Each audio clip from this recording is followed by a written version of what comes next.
प्रभु नित्यानंद श्री अद्वैत गदाधर शिवासादि गौर भक्तवृंद। हरे कृष्णा कृष्ण कृष्ण हरे हरे, हरे राम राम राम हरे हरे। तो हम स्टार्ट करते हैं।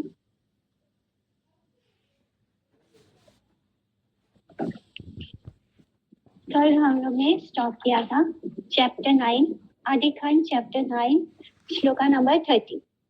तो कैसे नित्यानंद प्रभु अपने दिन भर की लीला कैसे करते थे, श्री कृष्ण की जितनी भी लीलाएं थे उनको दिन हो रात हो वो सारे अपने सखा जनों के साथ उनके साथ मिलकर दिन रात बस कृष्ण लीला ही करते रहते थे।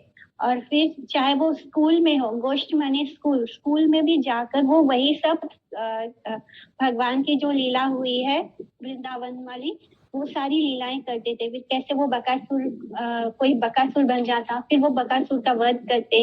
इसी प्रकार बहुत तरह तरह की क्रियाएं करते और उनमें मत रहते और उन्हीं में मगन रहते और नाना वेशों में विभूषित होकर सखाओं के साथ कभी वेणु वादन करते, कभी फल आदि तोड़ते, कभी पद द्वारा पृथ्वी ताड़न करते अपने पैरों से, कभी वत्सपालों के शरीर में क्या करते, कंबल लपेट लेते। काला कंबल होता था पहले, तो उसको काला कंबल डालकर कोई भैंस बन जाता, कोई गाय बन जाता, कोई वृषभ बन जाता। इस तरह वो लोग अलग अलग जानवर बनकर एक दूसरे से लड़ते और फिर इसी अलग अलग जानवरों की आवाज निकालते।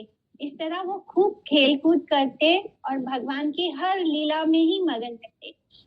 साधुओं के पति श्री कृष्ण कंस सखा वही बकासुर आ रहा है ये देखकर दोनों हाथों से उसके दोनों चंचू यानी चोंच को पकड़कर देवताओं को हर्षित करके बालकों के सामने ही उसको गांठहीन तृण के बाद, तृण यानी घास का एक तिनका, उसके भांति अनायास ही विदारण करके फेंक दिया। तो कैसे वध किया था उन्होंने बकासुर का, उसकी दोनों चोंच ऐसे, एक चोंच उसके भगवान माने इतना वो बड़ा था कि एक चोंच उसका आसमान को छू रहा था और दूसरा जमीन पर। तो इस तरह भगवान ने उसको ऐसे दोनों चोंच को फाड़ दिया ऐसे और उसको फेंक दिया।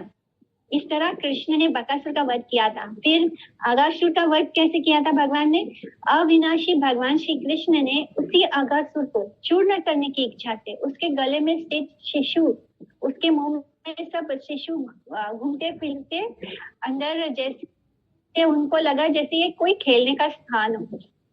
तो सारे जो जितने भी भगवान के सखा थे वो सब उसके अंदर एंटर कर गए। उनको लगा जो उसका जीभ है, लाल रंग का जीभ था, वो ऐसे लगता है जैसे कि कोई बहुत अच्छी सड़क बनी हुई है।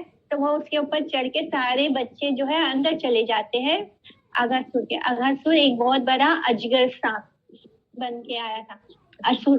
तो इस तरह सारे बच्चे उसके जीभा के अंदर रोड समझ के उसके अंदर चले जाते हैं सैर करने के लिए।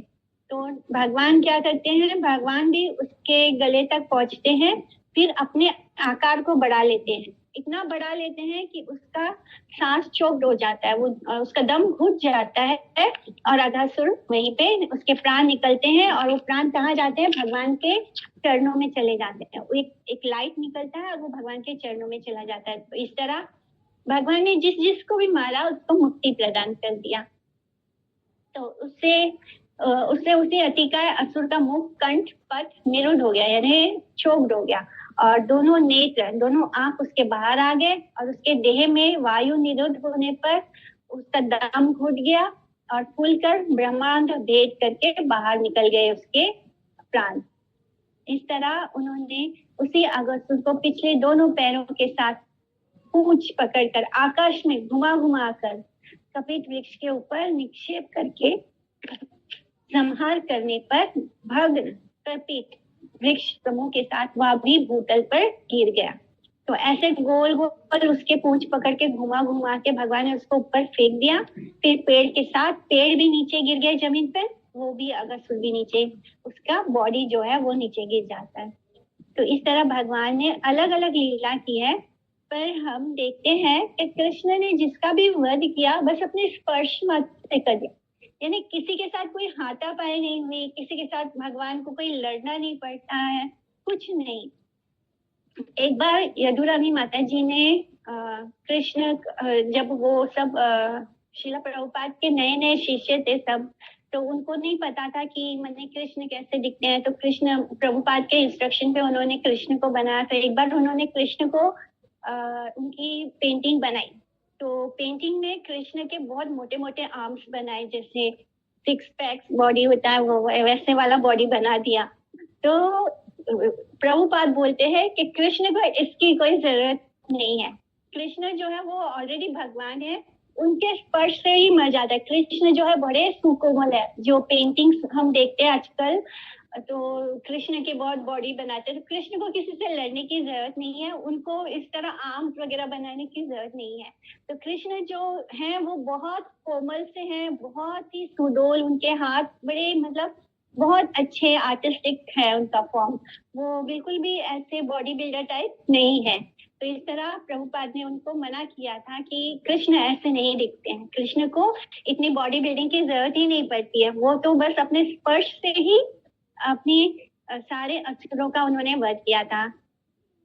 किसी के साथ उनकी बहुत हाथापाई या फाइट नहीं होती है। बस उन्होंने जब कालिया नाग का मर्दन किया था तभी उसको मारा नहीं था, बस वहीं पर उन्होंने खूब नृत्य किया था। वहां भी वो डांस करते हैं, वहां पे भी उन्होंने कुछ फाइट वगैरह नहीं किया था। अपने उनके पैरों से ही थप थप करके वो पूरी तरह वो घायल हो चुका था। भिकाले ऐसे घर गोष्ठी रस ही ते, शिशुगण संगे शिंगा बाई ते। तो शाम के समय गोष्ठी में बालकों के साथ श्रृंग बजाते बजाते घर लौट आते थे। इस तरह शिंग यानी शिंगा, शिंग द्वारा प्रस्तुत वाद्य यंत्र जो बजाते हैं सिंह की तरह ही होता है, सिंह ही होता है वो, गाय का सिंह होता है जैसे। तो उससे उसका एक वाद्य यंत्र बनाते हैं और उसको बजाते हैं। तो इस तरह वो बाकी बच्चों के साथ वो शिंग को बजाते बजाते शाम को आ जाते थे। गोष्ठी माने स्कूल होता है, तो स्कूल से आते वक्त कोना दीने करे गोवर्धन धरा लीला, वृंदावन रची कोना दिन करे खेला। तो फिर किसी दिन क्या करते, प्रभु गोवर्धन धारण लीला करते और किसी दिन वृंदावन की रचना करके खेल खेलते। बालक जैसे छत्र धारण करता है, श्री कृष्ण ने भी उसी प्रकार एक हाथ से ही गोवर्धन गिरी उठाकर, एक हाथ भी नहीं, उनका एक स्मॉल फिंगर से उन्होंने गोवर्धन गिरी को उठाकर धारण किया और इस तरह उन्होंने वो गोवर्धन लीला करी थी। कोना दीने करे गोपी रावसन हरण, कोना दीने करे यज्ञ पत्नी दर्शन। तो फिर किसी दिन प्रभु गोपियों के वस्त्र हरण करने वाली लीला करते, तो किसी दिन यज्ञ पत्नियों पर कृपा करने के लिए उनको दर्शन प्रदान करते। कोना शिशु नारद का चाय दाढ़ी दिया, कंस स्थाने मंत्र कहे निवृत्ते बसिया। तो फिर किसी बालक को दाढ़ी धारण कराकर नारद के वेश में कंस की सभा में उसे एकांत में परामर्श देने की लीला करते। तो इस तरह वो पूरी तरह जैसे कृष्ण लीला में ही मगन थे। उनका सारा दिन बस कृष्ण लीला में ही बीतता था। कोई ना कोई लीला वो करते ही रहते थे कृष्ण की।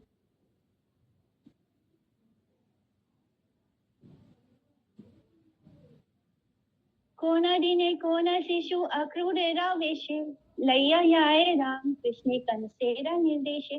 तो किसी दिन कोई बालक अक्रूर का वेश धारण करता और बलराम और कृष्ण को ले जाता कहा मथुरा। तो कंस के निर्देश से अक्रूर का मथुरा में राम कृष्ण को लाना। हे अक्रूर, तुम नंद व्रज में गमन करो, वहां पर वसुदेव के दोनों पुत्र विद्यमान है, इस रथ में उनको शीघ्र ही यहाँ ले आओ। इस तरह धनुर्यज्ञ निरीक्षण यदुपुरी की शोभा दर्शनार्थ उन राम कृष्ण नामक दोनों बालकों को शीघ्र ले आओ। तो इस तरह कंस ने निर्देश दिया था अक्रूर को। महामती अक्रूर ने वही रात्रि मथुरा नगरी में वास करके अगले दिन रथ पर चढ़कर नंद गोकुल की यात्रा की थी। आपने ये गोपी भावे करे न क्रंदन, नदी बहे है न सब देखे शिशुगण। तो उस समय प्रभु गोपी भाव से क्रंदन करने लगते। जब अक्रूर आते और कृष्ण और बलराम को ले जाते, तो अब नित्यानंद प्रभु गोपी के भाव में है और वो गोपी भाव में क्रंदन कर रहे हैं, रो रहे हैं। तब सब बालक देखते कि प्रभु के नेत्रों से नदी के भांति अश्रु बह रहे हैं। एकदम उनको ऐसे फील हो, वो एक्चुअली में वो गोपी भाव में क्रंदन करने लगते हैं और सब बालकों को ऐसे दिखाई देता कि प्रभु के आंखों से आंसू नहीं, नदियां ही बह रही हैं। विष्णु माया मोहे केहा लखी तेना पारे, नित्यानंद संगे सब बालक विहरे। तो श्री नित्यानंद प्रभु के साथ सब बालक विहार करते रहते, परंतु विष्णु माया से मोहित होकर किसी ने भी उनको नहीं पहचाना। अगर हम किसी के साथ दिन रात रहे तो उनके बारे में सब कुछ जान लेते हैं, उनकी सारी सच्चाई हमारे सामने होती है, किंतु भगवान की जो योग माया है उसके कारण कोई भी बालक नित्यानंद प्रभु के सच को नहीं जान पाया। मधुपुरी रचिया ब्रह्मणे शिशु संगे, केहा हया माली केहा माला परे रंगे। फिर कभी मथुरा की रचना करके बालकों के साथ उसने भ्रमण करने लगते। कोई माली बनता तो कोई आनंद से माला पहन लेता। तो जैसे ही कृष्ण और बलराम पूरे मथुरा में प्रवेश करते हैं और फिर एक एक शॉप में जाते हैं, घूमते हैं, देखते हैं, तो बिल्कुल उसी तरह वो मथुरा की रचना करते। फिर कोई उसमें माली बन जाता और कोई कुछ और बन जाता। इस तरह उनके आनंद की कोई सीमा नहीं होती। मधुपुरी, पहले मधु नामक असुर वहां पर निवास करता था। तो उसके पुत्र लवणासुर त्रेता युग में शत्रुघ्न के हाथों से मृत्यु को प्राप्त हुआ था। तो मधुपुरी माने मथुरा। कुब्जा वेशा करी गंधा परे तारा स्थाने, धनु का गाड़िया भांगे करिया गर्जने। तो किसी बालक को कुब्जा बनाकर प्रभु उससे गंध लेपन करवाते, क्योंकि कुब्जा जो है वो चंदन का लेप करती है ना भगवान को, तो उस गंध का लेपन, तो वो किसी को कुब्जा बना लेते और फिर उससे अपने देह पर गंध का लेपन करवाते। फिर धनुष बनाकर गर्जन करते हुए उसे तोड़ने की लीला करते। कुब्जा स्थाने गंध परे, कुब्जा ने कहा आप दोनों जनों को छोड़कर और कौन इस गंध का लेपन पा सकता है। यह कहकर कुब्जा ने बलराम जी और कृष्ण को गाढ़ा अनुलेपन प्रदान किया था।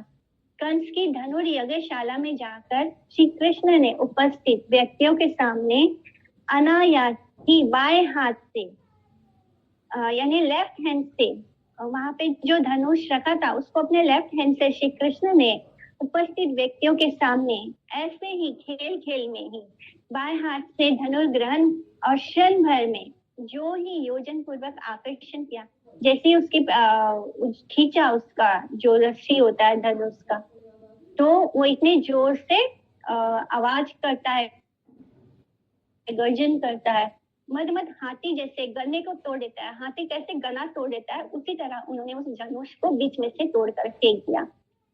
वही धनुष जब टूटने लगा तब उसके शब्द ने आकाश, अंतरिक्ष, दिन मंडल को कंपित कर दिया। यानी जैसे ही वो धनुष टूटता है पूरा ब्रह्मांड में ही उसकी जो शब्द है गूंज जाता है। उसके श्रवण से क्या होता है, कंस अत्यंत ही भयभीत हो गया था। कुआलय चानूरा मुष्टिक मल्ला मारी, कंस करी काहारे पाड़े न चूले धारी। तो कुआला पीड़, हाथी का नाम है कुआला पीड़, और चानूर मुष्टिक उसके जो सब असिस्टेंट है कंस के, चानूर मुष्टिक और अल आदि मल्ला जो पहलवान जो मल्ल युद्ध करेंगे, मल्लाओं को मारकर तथा किसी को कंस बनाकर उसके केशों को पकड़कर नीचे गिरा देते। तो जैसे जैसे लीला हुई है कृष्ण की, ठीक उसी प्रकार नित्यानंद प्रभु सब लीलाएं करते और फिर कोई चानोर बन जाता, कोई मुष्टिक बन जाता, कोई हाथी बन जाता, फिर बाद में सबको वो मार देते, सबके साथ मल्ल युद्ध करते, सबको मार देते। उसके बाद कंस के बाल पकड़कर खींचते और उसको उसके सिंहासन से नीचे गिरा देते। इस तरह वो सारी लीलाएं कर रहे थे जो कृष्ण ने की है। कंस वध करिया नाचाए शिशु संगे, सर्वलोक देखी हासे बालके रंगे। तो कंस का वध करने के बाद सब बालकों के संग बहुत नाचते हैं। और इन समस्त खेलों को देख देख कर सब लोग जो आसपास गांव में जितने भी लोग थे वो सब खूब हंसते कि कंस का वध हो गया। एई मते यता यता अवतार लीला, सब अनुकरण करिया करे खेला। इस प्रकार अवतारों की जितनी भी लीलाएं हैं प्रभु उन सब का अनुकरण करके खेल खेलते थे। कोनाडी ने नित्यानंद हैया वामन, बलि राजा करी छले ताहा भुवन। तो किसी दिन नित्यानंद प्रभु क्या बन जाते, वामन रूप धारण कर लेते और फिर दूसरे बालक को बलि राजा बना देते और उसके सर पर अपने पैर रखते और उसका पूरा त्रिभुवन हरण कर लेते। उसके पास जो कुछ भी है वो ले लेते। वामन रूप से बलि राजा का भुवन छलन किया और फिर गुरु ब्रुवा शुक्राचार्य का वामन देव विरोध और फिर बलि को आत्मनिवेदन में बांधा। फिर बलि द्वारा गुरु ब्रुवा का आदेश लंघन, यानी वो शुक्राचार्य के आदेश को नहीं मानता है बलि। फिर वामन देव को सर्वस्व भिक्षा प्रदान रूप आत्मनिवेदन, फिर वामन देव का बलि को अपने नित्य सेवक रूप में स्वीकार करना। तो बलि महाराज की जो पूरी शुरुआत से लेके लीला होती है वो पूरा वो करते। वृद्ध काचे शुक्र रूपे केहा माना करे, भिक्षा लई चढ़े प्रभु शेषेतान शिरे। तो कोई बालक वृद्ध के वेश में गुरु शुक्राचार्य का रूप धारण कर लेता और धारण करके दान देने के लिए मना करता, बलि को मना करता कि नहीं इसको दान मत देना। परंतु अंत में प्रभु वामन रूप से भिक्षा लेकर बलि के सिर पर चढ़ जाते। इस तरह वो बलि राजा बलि के साथ जो लीला हुई है उसको करते और वामन रूप धारण करते।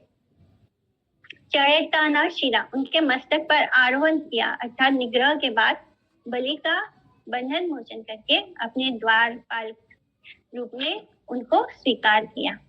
कोना दीना नित्यानंद सेतु बंध करे, वानरेरा रूप सब शिशु गण धरे।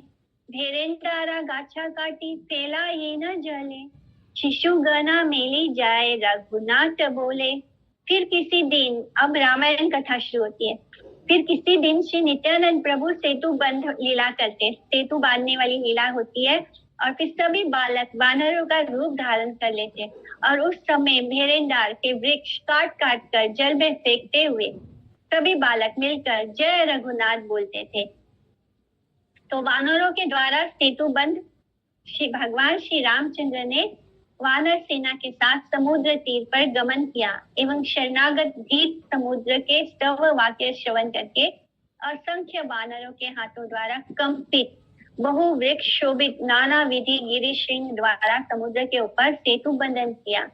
एवं रामायण के लंका कांड में एवं महाभारत वन पर्व में श्लोक देखने योग्य है। तो ये सब आता है, रामायण के लंका कांड का श्लोक आता है, महाभारत के वन पर्व में श्लोक आता है।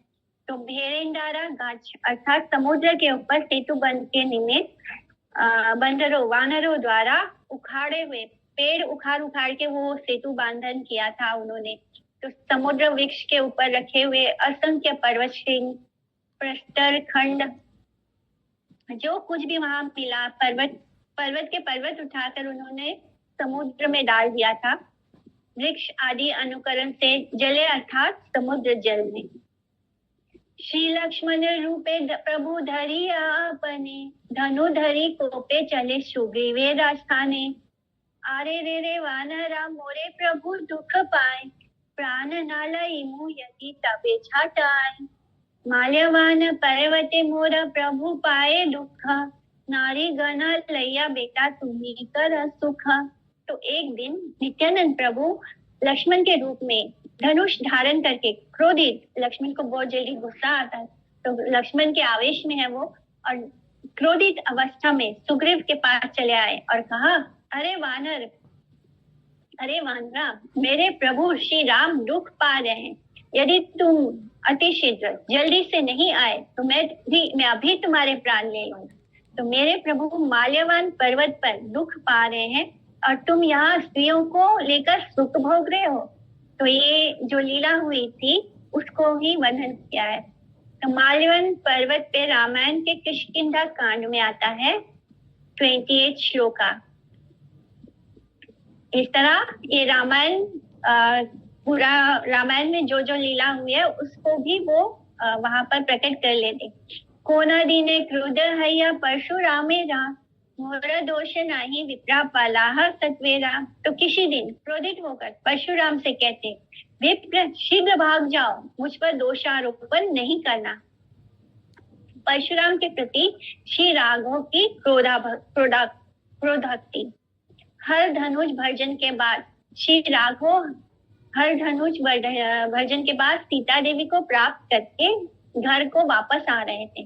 तो उसी समय एक विश्रामवीर पृथ्वी निक्षत्रियकारी भार्गव परशुराम धनुर्भंग जनित महानाद श्रवण से शुभित होकर मार्ग में उपस्थित होने पर भगवान ने उसका बद्ध मूल गर्व किया। उनका जो घमंड है उसको तोड़ते हैं राम जी, क्योंकि राम ने जो परशुराम का जो धनुष था सीता देवी को का स्वयंवर में सीता देवी को जीतने के लिए क्या किया था, उस धनुष पे प्रत्यंचा चढ़ाई थी, लेकिन उस प्रत्यंचा को चढ़ाने में ही वो धनुष टूट गया और फिर उनकी सीता देवी से विवाह होता है। उसके बाद जब वो उनको साथ लेकर लौट रहे होते हैं तो रास्ते में परशुराम क्रोधित होकर आते, क्योंकि उन्हें पता चल जाता है कि उनका धनुष टूट गया। मोर दोष नहीं, अर्थात भार्गव के परुष वाक्य से क्रुद्ध होकर भगवान श्री राघव उनके हाथों से वैष्णु धनु और वाण लेकर कह रहे हैं कि आपकी तपो बलार्जित गति अथवा स्वकर्मार्जित अनुपम लोक समूह का विनाश कर दो। मेरी इस प्रकार इच्छा हो रही है, इसलिए मेरे प्रति दोषारोपण नहीं करना। लक्ष्मण भावे प्रभु हय से रूपा, बुझिते न पारे शिशु मानाए कौतुका। पंचवाना रेरा रूपे भूले शिशु गना, वाट जिज्ञा से प्रभु हया लक्ष्मण। के तोरा वानरा सब बुला वने वने, आमी रघुनाथ भृत्य बोला मोर स्थाने। तो श्री लक्ष्मण के भाव में श्री नित्यानंद प्रभु ठीक उसी प्रकार हो जाते, बिल्कुल लक्ष्मण जैसे हो जाते, जिसको सब बालक ना समझकर आश्चर्य मानते थे। सब बालक जो है वो नहीं समझ पाते कि ये एक्चुअली में नित्यानंद प्रभु ही लक्ष्मण जी हैं। तो वो सब देखते कि वो एकदम साक्षात लक्ष्मण जी जैसे ही बिहेव कर रहे हैं, तो सबको बहुत सरप्राइज होता, आश्चर्य होता। बालक 5 वानरों का रूप धर कर विचरण करने लगते और प्रभु लक्ष्मण का रूप बनाकर उनसे पूछते, अरे वानरा, तुम सब कौन हो जो यहाँ वन में घूम रहे हो? तो मुझे बताओ, मैं श्री रघुनाथ जी का सेवक हूँ। इस प्रकार वो लीला करते। तारा बोले, आमरा बालिर भये बुली, देखा श्री रामचंद्र लई पद धूली। तो वे सब बोले, हम सब बलि के भय से इधर घूम रहे हैं, आप हमें श्री राम जी के दर्शन करा दीजिए, हम उनके चरण धूली लेंगे। तासा बारे खोले करी आइसे लैया, श्री राम चरणे पड़े दंडवत हैया। तो उन सबको प्रभु अपने साथ ले आए और सब ने श्री रामचंद्र के चरणों में दंडवत प्रणाम किया। ये है किष्किंधा कांड। इंद्रजीत वधा लीला कोना दीना करे, कोना दीने आपने लक्ष्मण भावे हारे। तो अब किसी दिन वो इंद्रजीत वाली लीला करते हैं, फिर किसी दिन इंद्रजीत लीला का अनुकरण करते हैं और किसी दिन लक्ष्मण के रूप में पराजित हो जाते हैं। विभीषण करिया आने न राम स्थाने, लंकेश्वर अभिषेक करे न ताहाने। तो किसी दिन वो विभीषण बनाकर किसी को विभीषण बनाते और बनाकर श्री राम के पास ले आते तथा उसका लंकेश्वर के रूप में अभिषेक करते। ये हुआ, ये लीला लंका कांड, रामायण के लंका कांड की लीला है कि राम के निकट विभीषण का आगमन और लंकेश्वर रूप से उनका अभिषेक। कोना शिशु बोले मोई आयलु रावण, शक्तिशीला आहानी ए संवर लक्षण। एता बलि पद्म पुष्प मारे लाफे लिया, लक्ष्मणेरा भावे प्रभु पड़ीला धड़िया। मूर्छिता हैया प्रभु लक्ष्मणेरा भावे, जागा ए छाओ यार सब तबु नहीं जागे। फिर अब वो मूर्छित होने वाली लीला कर रहे कि फिर कोई बालक आकर कहता है, मैं रावण सामने आया हूँ, लक्ष्मण तुम सावधान हो जाओ, मैं सब शक्तिशाली निक्षेप करता हूँ। इतना कहकर उसने एक कमल पुष्प फेंका, जिससे नित्यानंद प्रभु लक्ष्मण के भाव में मूर्छित होकर गिर पड़े और सब बालकों के जगाने पर भी नहीं जागते। जब रावण ने तीर चलाया था तो लक्ष्मण मूर्छित हो गए थे, उनको लगा था, लेकिन यहाँ पर खेल खेल में बालकों ने क्या किया, कमल का पुष्प उठाकर उन पर फेंका तीर की जगह, और नित्यानंद प्रभु बेहोश होकर गिर पड़ते हैं, मूर्छित होकर गिर पड़ते हैं, और फिर सब बालक उनको जगाने की कोशिश करते हैं, तब भी वो नहीं जागते हैं। परमार्थे धातु नाही सकल शरीरे, कांडलेला सकल शिशु हाथ दिया शिरे, शुनि पिता माता धाई आईला सत्वरे, देखी ये पुत्रेरा धातु नाही का शरीरे, मूर्छिता हैया दोहे पड़ीला भूमिते, देखी सर्व लोक आते हैला विस्मिते। तो सबने देखा कि वास्तव में इनके सारे शरीर में प्राण नहीं है। वो लीला कर रहे थे, लक्ष्मण बने थे, और लक्ष्मण को जैसे तीर लगता है और वो बेहोश हो जाते हैं और प्राणहीन हो जाते हैं, इसी तरह वो अभी भी उनके ऊपर बस कमल का पुष्प फेंका था उस लीला करते हुए। यानी लीला में जो तीर था वो इस वक्त कमल का पुष्प था, लेकिन फिर भी नित्यानंद प्रभु इस तरह बेहोश हो गए जैसे उनके शरीर में प्राण ही नहीं है। ये देखकर सब बालक सिर पर हाथ रखकर रोने लग पड़े, जिनको सुनकर माता पिता ने भी शीघ्र आकर देखा कि पुत्र के शरीर में प्राण ही नहीं है। वास्तव में वो बिल्कुल लक्ष्मण की तरह बेहोश होकर गिर पड़े, जिससे दोनों ही मूर्छित होकर उनके माता पिता आकर देखते हैं तो उनको देखते हैं कि उनके अंदर प्राण ही नहीं है। ये देखकर वो दोनों भी बेहोश होकर गिर पड़ते हैं और सब लोग ये देखकर एकदम विस्मित हो जाते हैं। परमार्थ है शरीर अर्थात देह में चैतन्य नहीं, निस्पंद और मर्महत हुए हैं। सकला वृतांत सबे कहिला शिशुगण, केह बोले बूझी लाड़ भावेरा कारण। तो तब बालकों ने समस्त वृतांत सुनाया और किसी ने कहा इनके भाव का कारण समझ लिया। पूर्वे दशरथे भावे एका नटवर, राम वनवासी सुनी एरे ना कलेवर। पहले भी एक श्रेष्ठ अभिनेता ने दशरथ के भाव में राम वनवासी हुए हैं ऐसा सुनकर शरीर त्याग दिया था। यानी तो कोई एक आकर देखता है और फिर बोलता है कि मैं समझ गया क्या हुआ है, कि पहले भी किसी ने दशरथ का अभिनय किया था और दशरथ के अभिनय करते करते किसी ने आकर बोला कि राम वनवासी हो गया, यानी राम वन को चले गए, और ये सुनकर ही उन्होंने देह त्याग दिया। केहा बोले काची काची आछा एछा ओयाल, हनुमान औषध दिले हाईवे का भार। तो फिर किसी अन्य ने कहा कि जिस बालक ने हनुमान का वेश धारण कर रखा है उसके द्वारा औषधि लाकर देने से यह अच्छे हो जाएंगे। हनुमान भाल यानी यही वनराज सुशील, तो जिस तरह लीला हुए ठीक उसी तरह उसको परफॉर्म करते हैं। जैसे हनुमान जी लेकर आए थे वैसे ही हम इनको देते हैं, माने हम इनको दवाई औषधि देते हैं तो ये ठीक हो जाएंगे।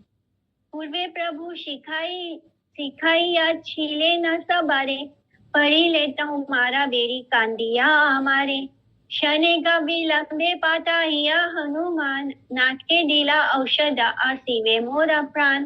तो पहले ही प्रभु नित्यानंद ने ये सब बातें बालक को समझा दी थी कि देखो जब मैं मूर्छित हो जाऊं तो तुम सब मुझे चारों ओर से घेर कर रोना, फिर थोड़ी ही देर के बाद हनुमान को भेजकर औषध लाकर मेरे नाक में डालने से प्राण वापस आ जाएंगे।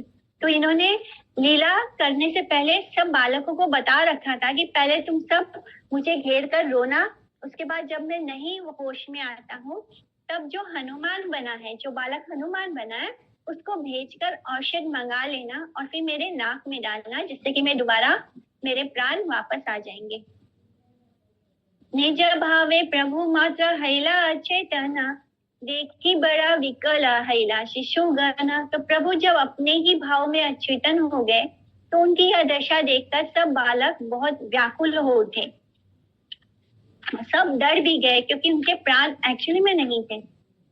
क्षण हई लेना सबे शिक्षा नहीं पूरे, उठ भाई बलि मात्र कांदे उच्च करे।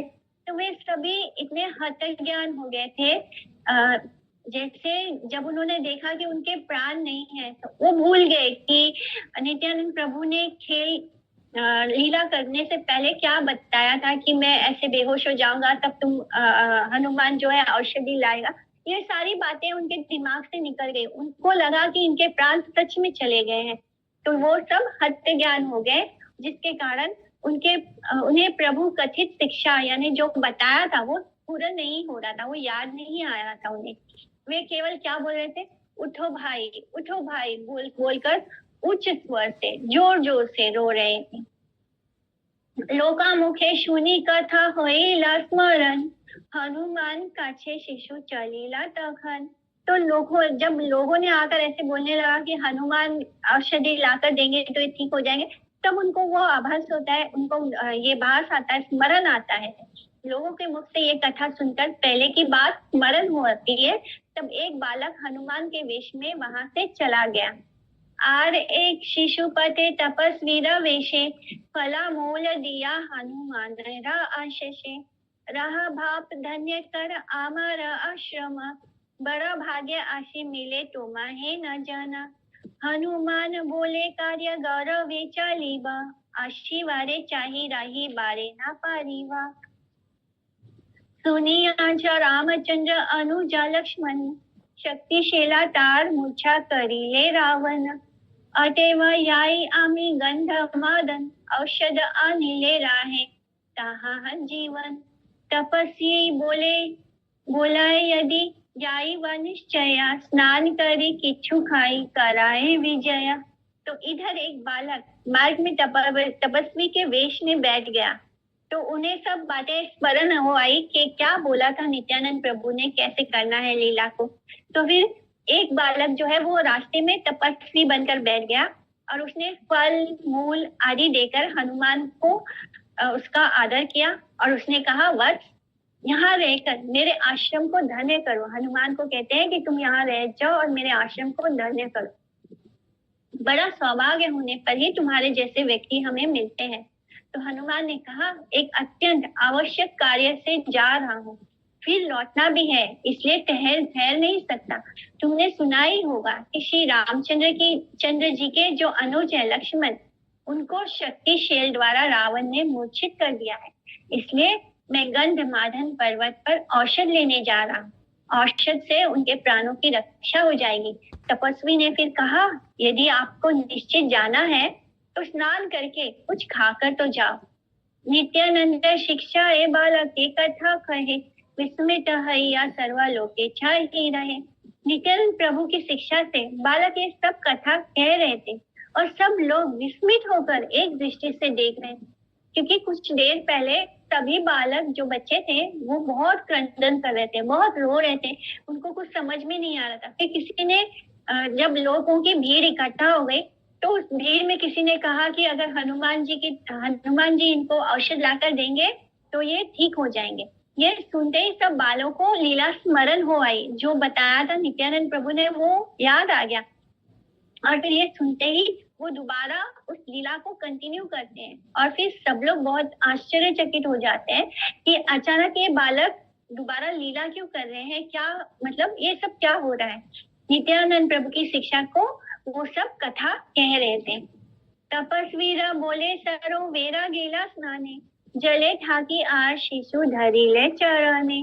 कुंभीरे रूपी धरी जाए जले लया, हनुमान शिशु आने कुले ते तानिया। कठोषने रन करी जीनिया कुंभीरा, आशी देखे हनुमान आर महावीरा। अब जो बालक हनुमान बना है वो हनुमान तपस्वी के कहने से जैसे ही स्नान करने के लिए तपस्वी ने बोला ना कि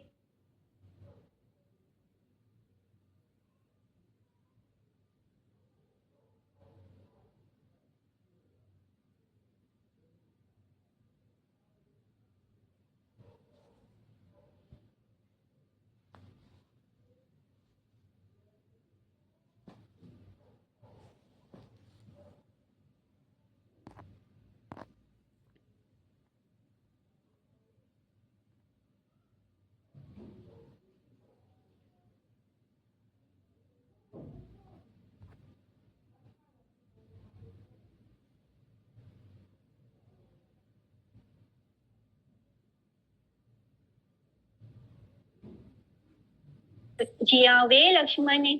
हनुमान बोले तो रावण कुकुर, हनुमान बोले तो रावण कुकुरा, तारे नाही वस्तु बुद्धि टुई पाला दूरा। एई मते दुई जने हया गाला गाली, शेष हया चूला चूली तबे किला किली। कथोशन सेको तू के जीनी या राक्षसे, गंध मादने आती महिला प्रवेशे। तो वही शिशु राक्षस का वेश धारण करके हनुमान को खाने के लिए उनके पीछे दौड़ा और उसने कहा, तुमने ग्रह को तो जीत लिया, परंतु मुझे कैसे जीतोगे? तो वो पूरी की पूरी लीला तन्मयता से कर रहे हैं। अगर मैं तुमको खा जाऊं तो लक्ष्मण को कौन जीवित करेगा?